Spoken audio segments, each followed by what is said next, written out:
toi qui as choisi de suivre Jésus, je voudrais t'encourager à le suivre vraiment.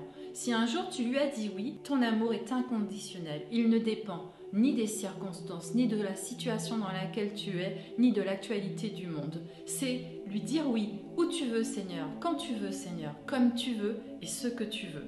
Regarde à la croix où il t'a donné la vie et où tu es né. La réalité du salut, c'est bien plus que la vie éternelle. C'est la vie en abondance ici et maintenant. Suivre Jésus, c'est marcher dans la réalité du salut. Et notre salut compte une dimension de progression. Dans Éphésiens, au chapitre 2 et au verset 8, il nous est dit littéralement que nous sommes en train d'être sauvés.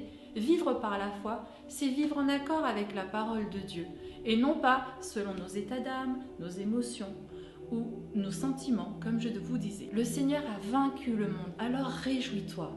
Tout a été vaincu à la croix.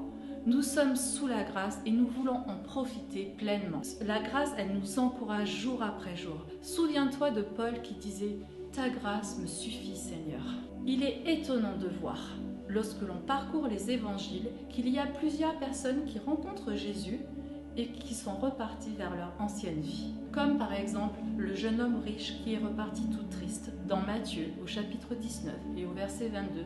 Ou encore, souviens-toi, des 10 lépreux. Un seul est revenu pour remercier Jésus et l'adorer, nous dit Luc au chapitre 17 et au verset 15. Pourquoi tant de personnes, une fois touchées dans leur cœur, leur émotion, ne choisissent pas de suivre Jésus? Elles se contentent de se réjouir de ce que Dieu a fait pour elles sans vouloir aller plus loin avec lui. Ne sois pas de cela. Souviens-toi de l'aveugle de Jéricho. Il avait un manteau, il s'agissait de toute sa richesse, de toute sa fortune, de toute sa sécurité. C'était sa couverture pour le garder au chaud durant les nuits. Et c'était également son identité de mendiant, la seule couleur de sa vie sans lumière.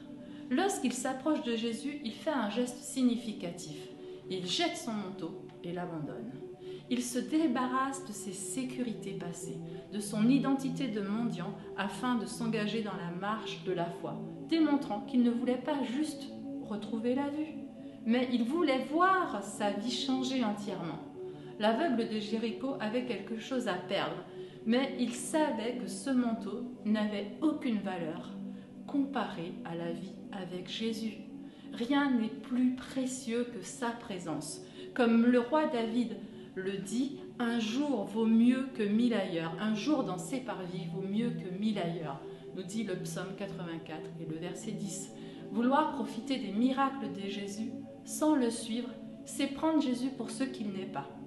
Il est le Fils du Dieu vivant. Alors ce matin, sois encouragé, viens et suis-le réellement.